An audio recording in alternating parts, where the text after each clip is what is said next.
Nigeria, appointed by Buhari, one of the first appointee. In fact, he was actually the first appointee, I think, for the president, apart from his ADC, I don't know. But the first official appointment of the president, the secretary to the government of the Federation, Babashir Lawal. So the government of Buhari came in when the Boko Haram terrorists have ravaged the northeast of Nigeria. And therefore, that prompted, prompted the president and his government, to set up the Northeast Rebuilding, whatever commission. They do that all the time.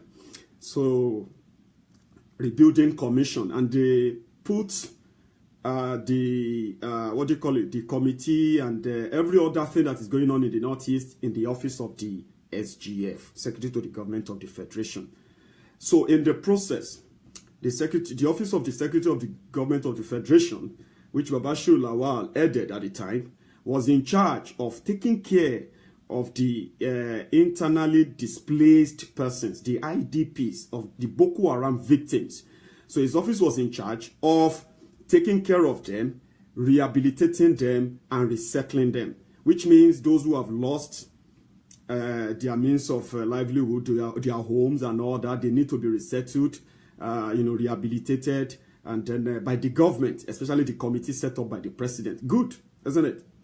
Even the Niger Delta people at the time kicked against that because they believed that it was their money that the government of Nigeria was going to use to rebuild the Northeast.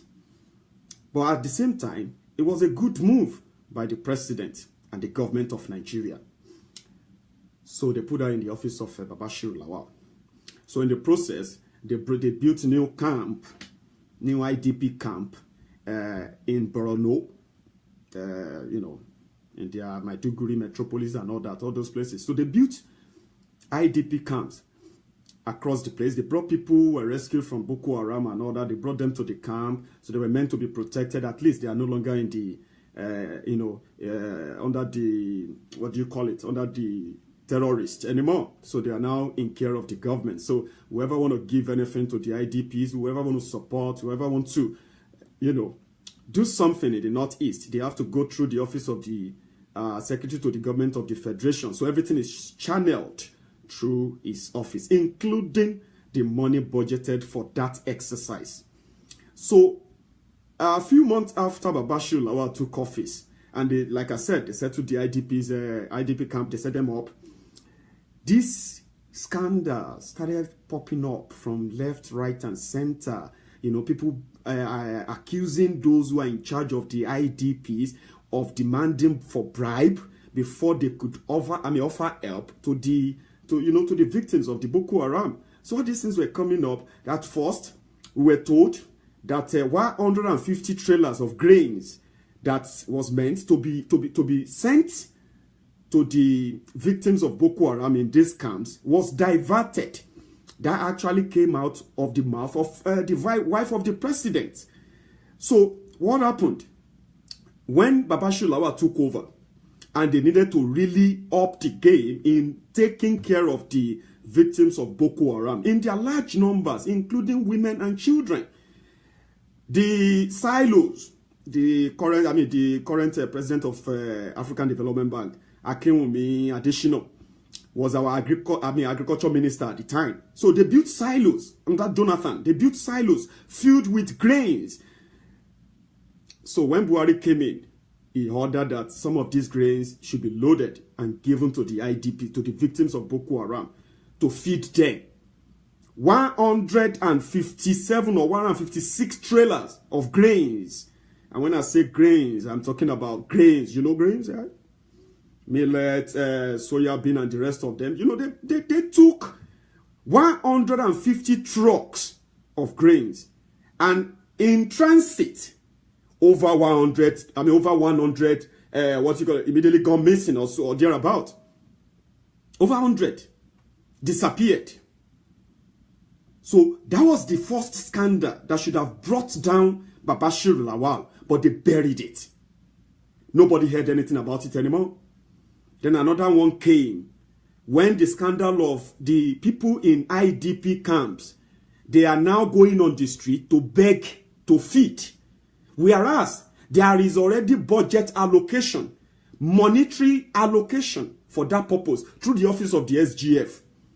So they said, oh, people in the IDP, they are seeing them on the street begging. Some of them prostituting to survive in that camp. Under Babashir Lawal, they also buried that scandal. Few months after he took office, so under Buhari, then the last one came. They said they cleared the grass around the IDP camps. They cleared the grass. Wow, that's good. Yeah, they have to clear the bush before you can set up a camp or camps. How much did it cost us to cut or to clear the grass? 240 million naira. That is not just the scandal. That is not even the scandal. That he awarded the clearing of grass around the IDP, where the residents, those who are living in the camp, were begging for food on the street. Now, the office that is meant to take care of them is awarding contract of 240 million naira to clear the grass and, to in order for snakes and other, other animals not to come in and then cause more havoc than what the victims have sort of experienced. 240 million naira. That is not even the scandal. The real scandal is the 240 million naira contract, grass cutting contract. It's just a fraction of how many contracts awarded towards the rebuilding of Northeast Nigeria under the office of Babashir Lawal. It's just a fraction. And the real scandal there is this. While Babashir Lawal was in charge of the committee to rebuild Northeast Nigeria, right? And he was awarding contracts towards that process. He was awarding most of the contract to himself, his company. That was the real scandal. You can be in office and say, I don't know the cost of a bag of cement. I just awarded the contract. But when you award the contract to yourself, because you have the capacity to award the contract to any company that you deem fit for that job. So he awarded it to himself. So that was what blew the lid. That was what led to everything. They couldn't cover it anymore. It's so enormous. The committee set up to do the job in the Northeast. They are now becoming like just ceremonial group. Babashir Lawal was working with his own team that is set up in his own office for that same purpose, and at the end of the day, they have to blow the lid. That was the real scandal. Abuse of office. That is the real scandal. So we were now waiting on the president that was fighting corruption. Just like Jonathan and that woman that is now senator, the former aviation minister. If you remember her name, please remind me. When she bought bulletproof cars, 2 bulletproof cars for 450 million naira, she said, oh, it wasn't my fault. The memo was sent to me that I needed the cars, and I signed it. But that wasn't the scandal. The scandal is who got the job and who got the contract. That's the real scandal. So it happened under Buhari. They didn't know how to manage it. They wanted to play it down. They wanted to bury it. They wanted to make it look like it's nothing. Then another thing happened. In 2016, from nowhere, they said Nigeria Army mistook IDP camp set up by Nigerian government that is already on the map and location in Borno State. Nigeria Army bombed the camp twice, so as to create crisis, to create something that's going to distract everybody from that investigation. Do you know they are not investigating that? And they came back later. They said it was what do you call it? It was a wrong info or something like that, wrong intel. So they bombed the IDP camp.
cut the grass for 240 million naira. What's that? They said it's scientific cutting. They used technology. They did a lot. They did a lot to try to spin it, but it wasn't just gelling, you know. So then Buhari had to take action. When Buhari wanted to take action, he set up committee to investigate what they already know. And that is where we are coming to. Now, let's put Babashiru Lawal aside, because that committee Buhari set up took them, or let's say took him, to act on the report. It took him 8 months to act on the report of the committee he set up, but we'll come to that one. Then Olushola, what's that other man's name? Okay, of NIA, National Intelligence Agency, that housed 13 billion naira. 13 billion naira, what, you know, in dollars and in other currencies. 13 billion naira worth of stash. And he put it away in a Koyi, in a civilian flat. Money meant for national security, National Intelligence Gathering Agency. You know what I mean? He housed the money in a Koyi, in a civilian flat. And that was evidence. But that took them about 4 days before we could even identify before he could even come out to say, well, the money belonged to me. Now, these two cases are the most current corruption, are the most current partiality in the fight against corruption of the president. He's never really done anything, you know, tangible that you can associate his campaign promises and what he's doing right now with. Other than the fact that the president and those around the president believes that we are all APC supporters in Nigeria, which means we don't really have to really question them and all that. But I'll come to that one as well later. We have we have Abiuki, we have Babashiru Lawal, two highly placed personalities in the government of Nigeria of today, at the time anyway. When Dasuki was arrested, he was arrested for mismanaging $2 billion of arms deal, you know, arms deal money. That was what he was accused of. Don't let us forget that. He was accused not because he stole the money, because they are yet to tell us that Dasuki bought house here, bought this there, they took this property from Dasuki. No, he was a public official, just like Babashiru Lawal.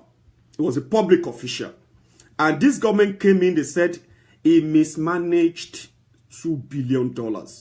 That was a very big one. And to this day, for 2 years, 2 solid years, Dasuki has been in jail and has been in prison. Let me put it that way. He has been in prison. Not that he's been taken to court, no. But because the president and the presidency feels like, so far they say he's a thief, then he deserves nobody's attention. Whoever they call thief deserves nobody's attention. Now, let us do it according to the president's rules now. He's finally sacked Babashiru Lawal for the same offense. He sacked Oke for the same offense. Dasuki that shared money is in prison right now. Those who he gave money to, some of them are still in prison right now. And many of them have been in prison. And in fact, they are waiting for the court to either send them to prison again or free them. How come it took President 8 months? It didn't take him 8 months to investigate Dasuki. Do you know that? It did not take this government 8 solid months, 9 months to investigate and arrest Dasuki. Why is it so different in the people who are working with the president? Why? That is a very big question that people who love the president should answer. That is just one. This time around, We may not know if this government didn't come in. We may not know that Dasuki stole money. But right under our own, under our own, our own watch, we saw 13 billion naira cash. And you know one thing about that money? That's another thing. I'm like, if President Buhari is truly fighting corruption, because the danger, I mean, the danger in corrupt practices is this: it destroys things. That's what corruption does. It destroys things. 13 billion naira they found in Ikoyi prison. In Ikoyi flat. People, analysts told us, they said, that money is enough to overthrow government in 5 African countries successfully. If that money should get into the wrong hands, that money is enough, is so much enough to overthrow government in 5 African countries. But let's assume that as a procedure of corruption, that is exactly what it's going to end up being used for. You know, not to overthrow government, but to throw people in poverty more and more. But 13 billion, if I don't know how much other money they found or looters have returned, I know about 13 billion of national money that has no trace. There is no trace that that money was approved by the CBN, and the CBN and everything that should show that, okay, for national security, there's some other intel that goes into other security apparatuses and all that. Now people are now calling on Buhari because we have to call on him. That's what people do now. That's what we do. We call on him all the time. Please do this, so please do this, so. Femi Fani-Kayode is seen as a thief today by many because this government wants us to see him as a thief and see the likes of Babashir Lawal and whatever as victim of power play. Because if Babashir Lawal is being asked and is being asked, and the likes of Abba Kyari, the chief of staff to the president, is still very much everywhere. And here is the trick they played on all of us. It took the man long time. He consulted with so many people who gave him Babashir Lawal. And they told him, even if Babashir Lawal was to go, we have to bring someone that he will be happy with. That is the trick they played on all of us.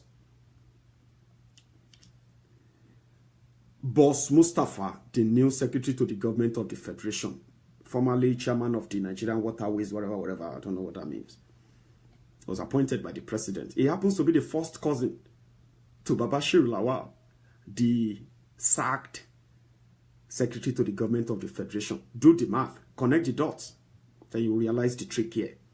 The president said EFCC and ICPC should do their job now. And that is the show they want to give to us. It's going to be a show. Yes, they will invite Babashir Lawal. They will invite, they will do all of that, blah, blah, blah, blah. They give us nice show, nice, stuff to make us feel like it's happening. Just like they are doing with the likes of Fani-Kayode, the likes of Olisametu, and the rest of them that are standing corruption trial right now under this government in Nigeria. It's all show.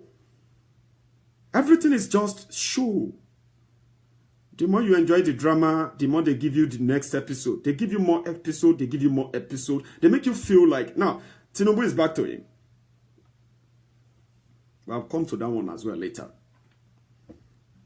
So the same cabal that Babashir Lawal belonged to when he uttered the word, what presidency? Who is presidency? When the day was suspended, if you remember, when his suspension was announced, they said, oh, you've been suspended by the president. He said, who is presidency?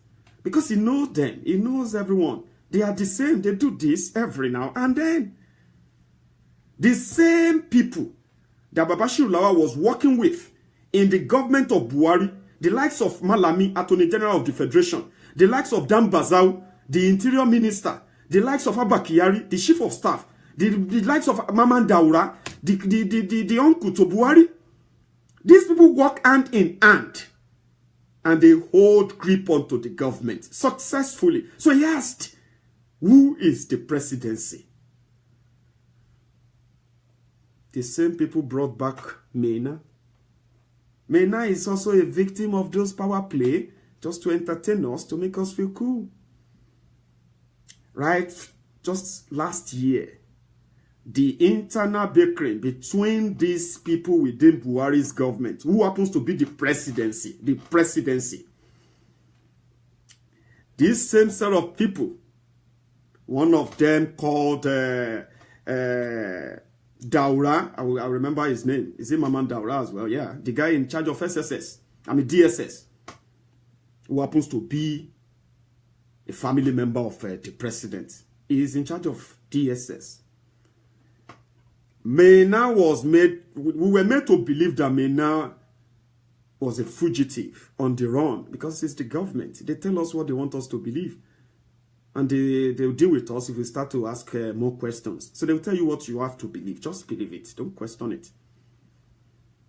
They said he's a fugitive.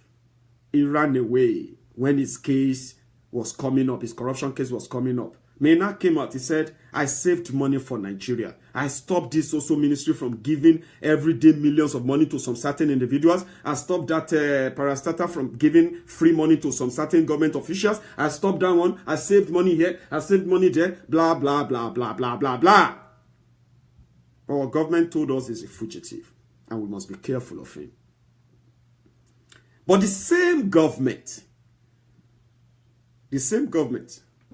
that monitored the movement of Nnamdi Kanu as he left UK, lodged himself into his hotel in Lagos, and they managed to go there to get him. The same DSS that does that same job. It's finding it difficult to tell us that Mena came into the country and is living in the country, while you and I thought he's living in Singapore. But he's back in Nigeria, and the same DSS is providing security for him in a bulletproof SUV that many of you drive past most of the time, and you don't even know the occupant. DSS protected the guy. And do you know why they protected the guy? EFCC is looking for Mena. And who is dead of EFCC? Ibrahim Magu. And when Ibrahim Magu, who happens to be an acting chairman of EFCC, when Magu was meant to be confirmed as the chairman, the chairman of EFCC, it was the DSS chairman or DSS that wrote a letter, security letter that says he must not be confirmed as the chairman of EFCC because he is a corrupt officer himself within the presidency of new sheriff in town, President Muhammadu Buhari. President Buhari, wrote a letter to the Senate, confirmed this man as the chairman of EFCC because he's done so well and I want to keep him. While the president wrote the letter, the same man appointed by the president to head the DSS, who could have met with the president to tell the president the same thing, security report, that's what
now came back to the country. He was reinstated into the civil service and promoted. You know, that didn't just happen. That is just not a coincidence. It is not a mistake. It is not an error. There was no error. The Attorney General of the Federation wrote a letter clearing Mena of any, for any wrongdoing, and forwarded the same to the Interior Ministry and recommended Mena to be reinstalled into civil service and paid all the money he's been unable to get from 2013 when he ran away.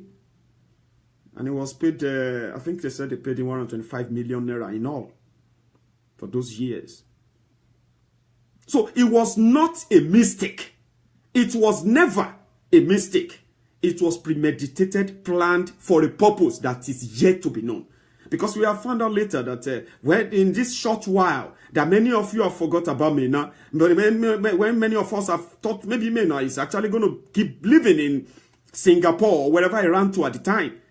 Mena was in Nigeria. He was mingling with the people. The same people that are looking for him. The same people that told you that we are looking for him. So he was mingling with them. They are having businesses together. They are doing their things and they are doing their things.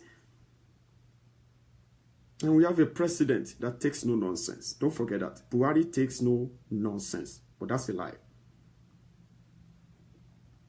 Corruption. So when social media got wind of that, and we blew it, we started screaming, shouting in our usual way, because they call us whalers.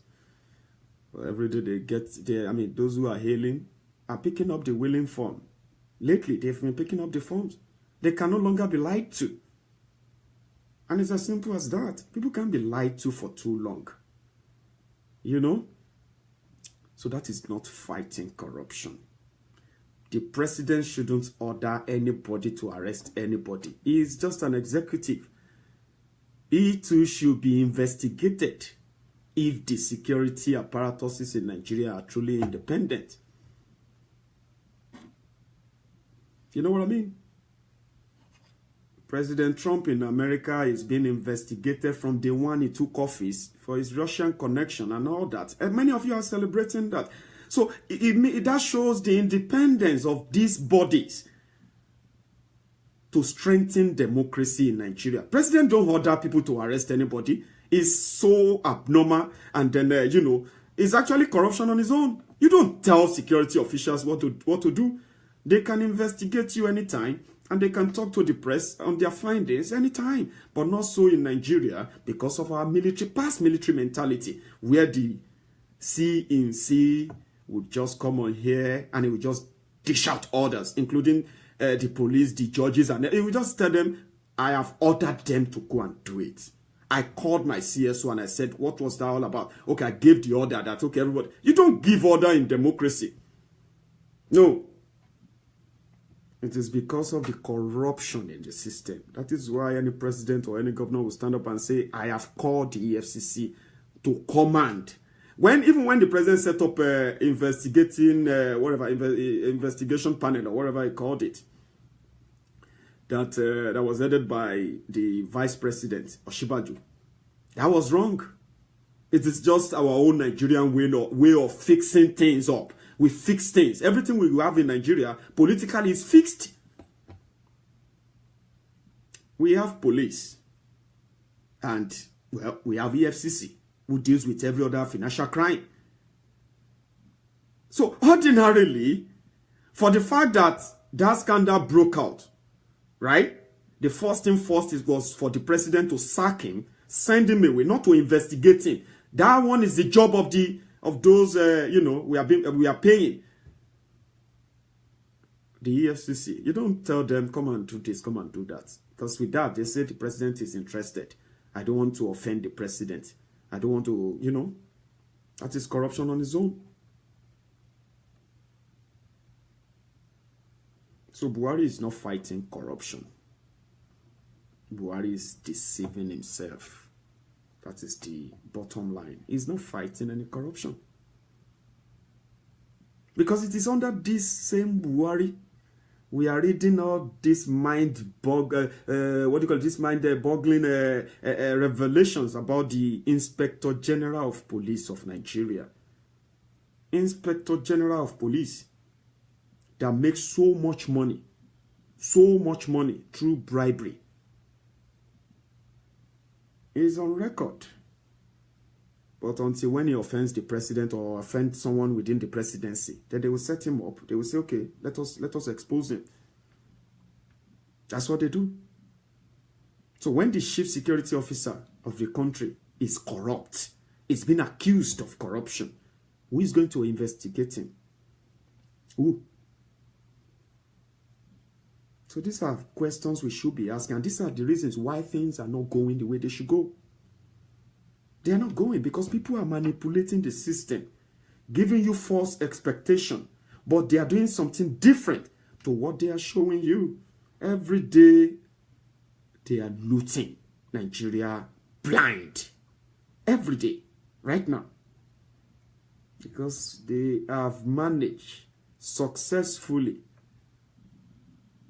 to control our thoughts, to control our mind, and at the same time, to make us sound stupid most of the time.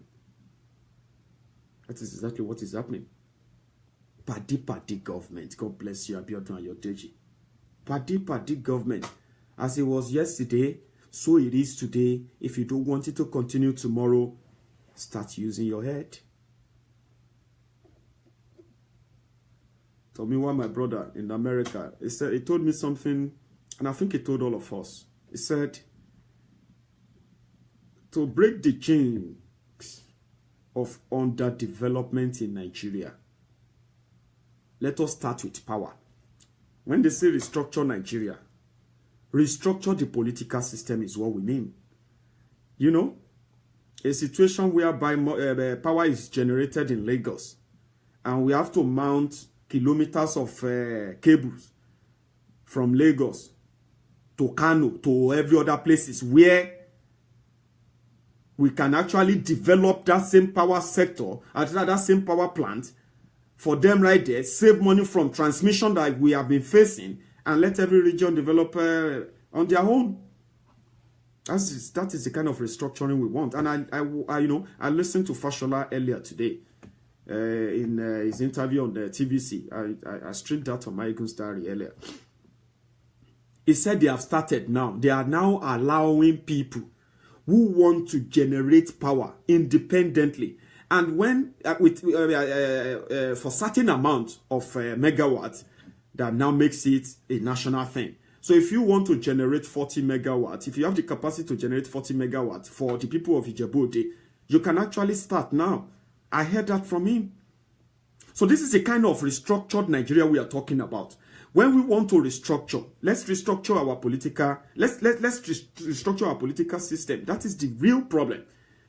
A problem where one man is the most powerful man among 180 million people. That doesn't make any sense. There must be others who are all truly independent to checkmate him. There must be. And in this case, in Nigeria, even if I become the president of Nigeria tomorrow, I'll be the most powerful man in Nigeria. And to maintain that power, right, I need to put up with people of questionable characters, people who can change things, people who can do unimaginable things, illogical things. As long as you have your way, it is the system. And until that system is restructured, that is exactly what we'll keep having. We'll keep having one man telling us who is right and who is wrong, who is a thief and who is a hero, who is a patriot and who is a traitor. So we'll keep having that. And in our situation where we speak different languages, Buhari can speak to someone beside me and I won't understand what he's saying. And he's meant to be my president. He's supposed to be my president. So restructure the political system. Free the states. Let us even start from there. Free the state. Let them control. Let them maintain their own development by themselves. So, what else do we want from Buhari? Someone once asked me, what else do you want him to do? And all that. I said, I want him to stop lying to himself. The president should stop Lying to himself. When the president was away for about 3 months, I mean, for about 3 months, yeah, over 100 days, or thereabout. When he was away, he came back. The whole country was in a mess. The whole place was like, you know, everything was just the way it was. When he came back, his first broadcast was some people were trying to take over his government. Some people don't like him. They don't like his government. You that just came back from the throes of death, you could have been gone by now, that we will have another president. So if God could bring you back, the most important thing to you, it sounded bitter. It sounded bitter. It sounded like we owe him a lot. We owe him so much for being our president. And we are not appreciating him enough for being our president. That was what he came back to do. Rather than to heal the country. Someone should tell him to stop lying to himself. Especially those around him. Because those ones are even more power drunk than the man in charge. You know what I mean? They are more power drunk than the man in charge. in charge. So maybe when we start doing it right, someone needs to start doing it right. This is not a matter of what if it's your turn? What if you are the one that is president? I don't have to be the president. But if you are opportuned to be governor or president, come on, just do it right. The president came in. Another clique, apart from the presidency, another clique that is so powerful in Nigeria political settings are the state governors. They are very powerful. You may not know. As long as you are a state governor in Nigeria, the power they control is unimaginable. No matter who you are, you may be iron-hearted, you may be iron-fisted, you may be whatever you are, you may be a general, you may be whatever. If you want to deal with Nigerian governors, once and for all, don't think of second term.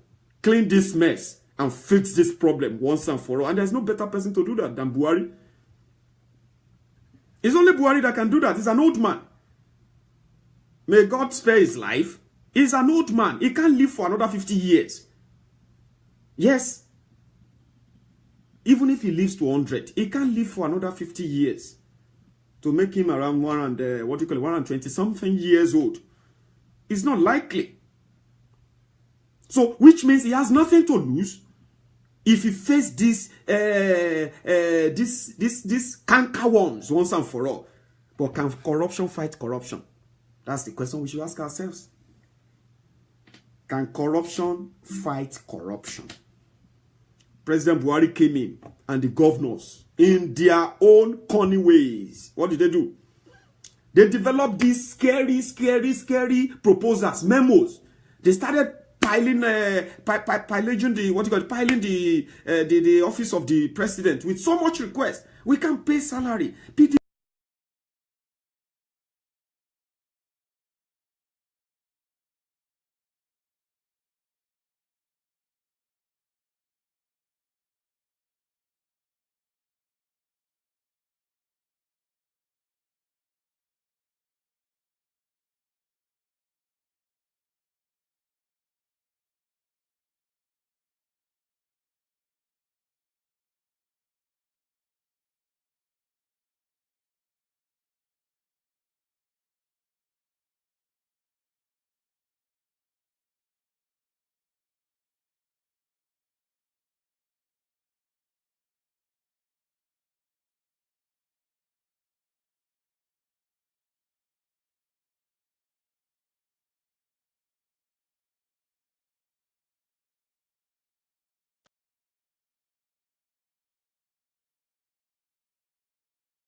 With bailout money.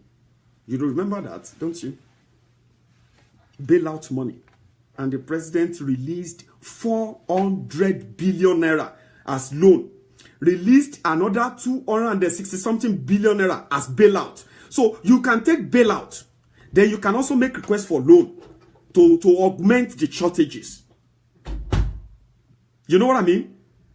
So the governors, they took the bailout. some of them also took the loan from central bank. So for the first 3 months of Buhari, apart from their monthly allocations, he released over 600 billion naira to the governors to go and clear the debt of unpaid salary. By September of that same year, 2015, they are back again. They need more money. They needed more money. The president came out again to give them another bailout in February 2016. When they got the second bailout, some of them started their dream project. They were supposed to go and clear the what do you call it? They are supposed to go and clear the outstanding debt of contractors, pensioners, workers, stuff like that. Let us start on a clean slate. That was what the president said he wanted to do. And he gave them the money. The governors. Who cares? Who spent the money? It's a JJC. What does he know? Forget him. They spend the money, they spend the money. Salary unpaid. Some of them started new project. Some of them in the north started buying cars for House of Rep members because they feel like they are not owing any salary. So because they are not owing, it is always better to buy cars for public officials. Some of them invested the money in buying coffins for mosques in the north. And the Muslims don't bury their dead in coffins.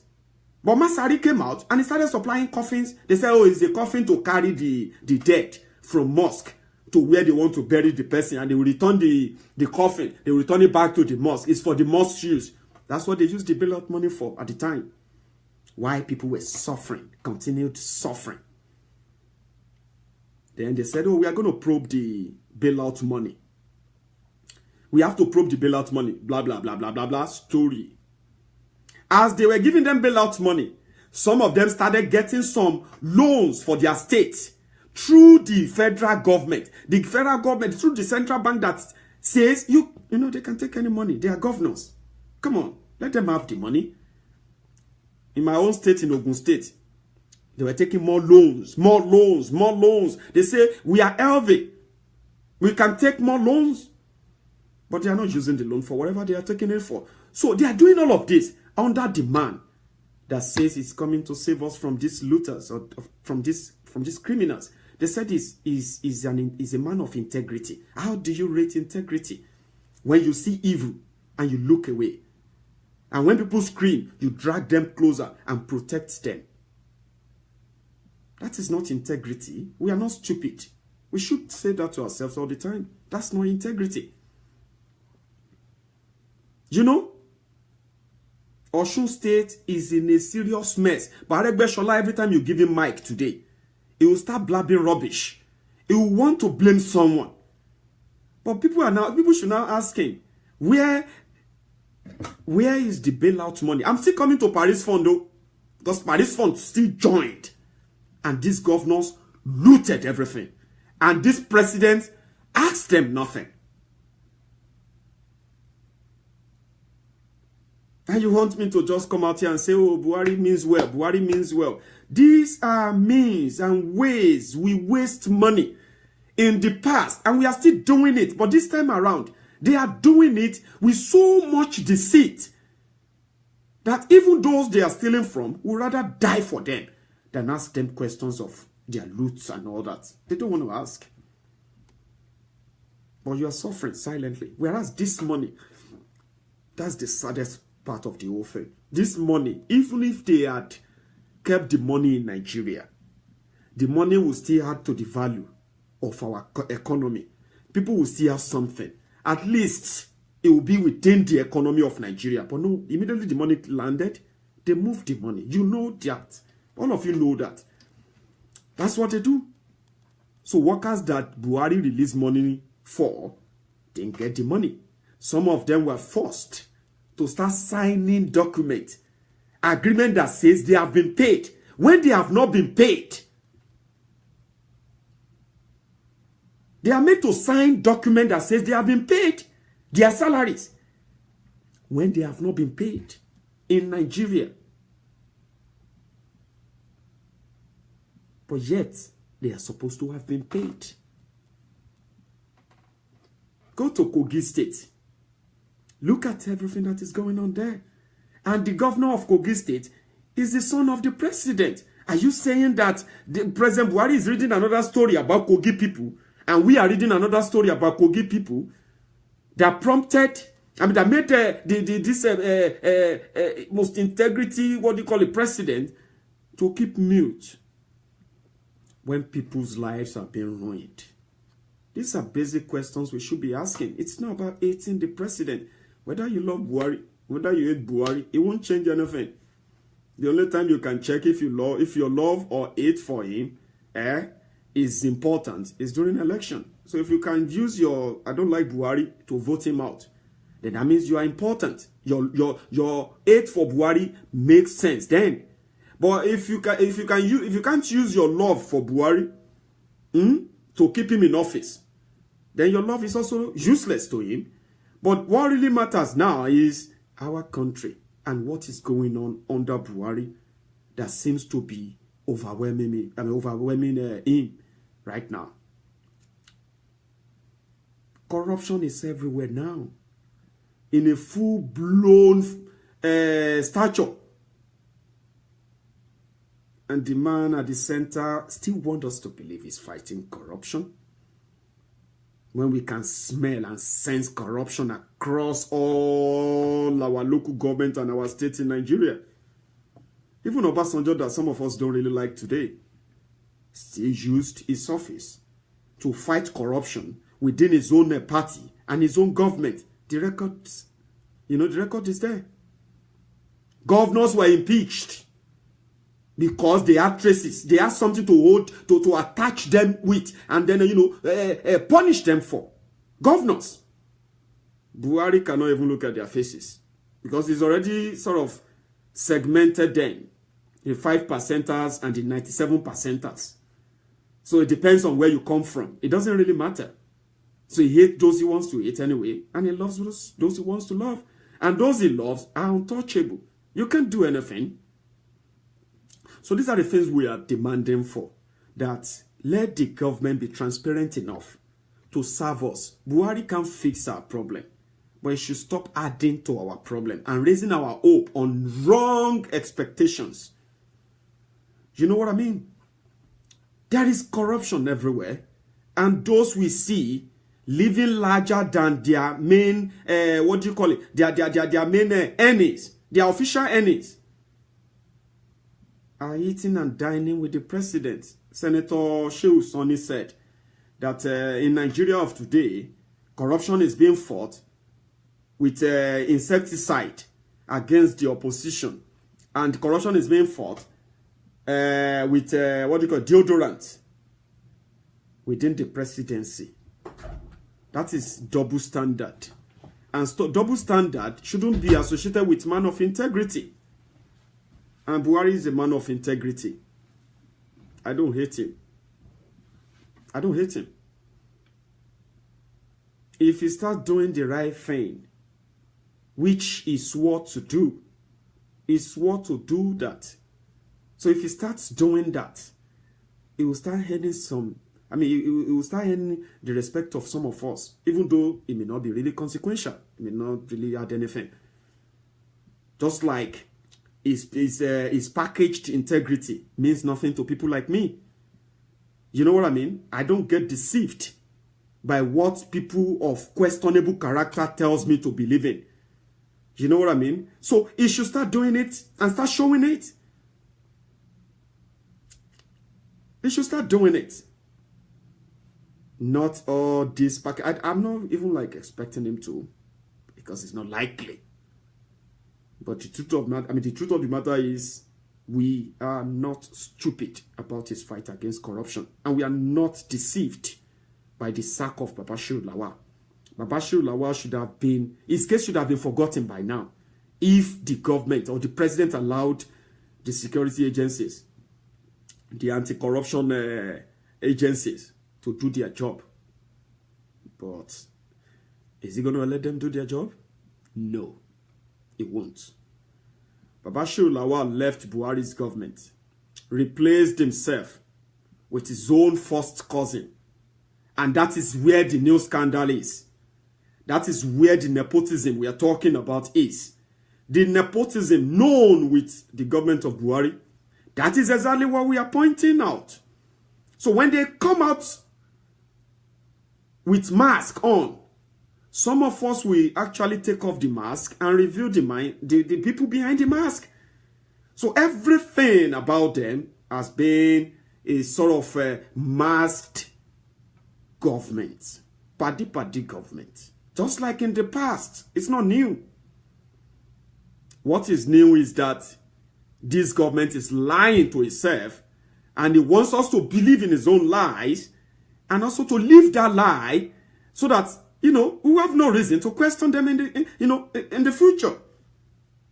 When you're not doing it right, and lives is being affected, it is our duty to call you to order, to tell you, this is not right. We are not stupid. You may have people praising you. You may have people, kissing your feet. You may have people lying down and you trembling. I mean, you trekking over them. Yes. But it won't change the fact that we are not deceived. Do it rightly. Follow the law and let law take its own course. You know? So this will be my stand on this this afternoon. I have to take care of one or two things now. So I'll see you some other time, and then let's see how long it's going to take them to package the drama of Babashiru Lawal's invitation or possibly arrest and prosecution, which may actually be a tall dream. But in the game of power, you can always sacrifice the closest man to you if it will guarantee victory. And in this case, I think Babashiru Lawal is going to be the sacrificial lamb towards the revival of the fake package and fake promises of Buhari and APC in Nigeria towards 2019. And the journey has started. It has started. I mean, the journey has started right now.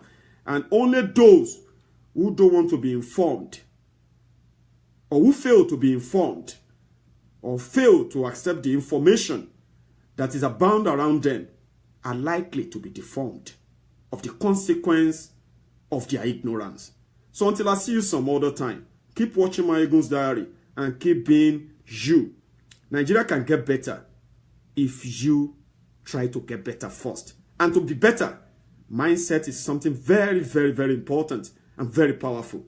If your mindset is shrewd towards the ideology of this current leadership mentality we have in Nigeria, then we have a long way to go before this rubbish and this nonsense can be brought to an inglorious end. Until I see you some other time, don't stop watching and don't stop learning. Thank you very much and good afternoon.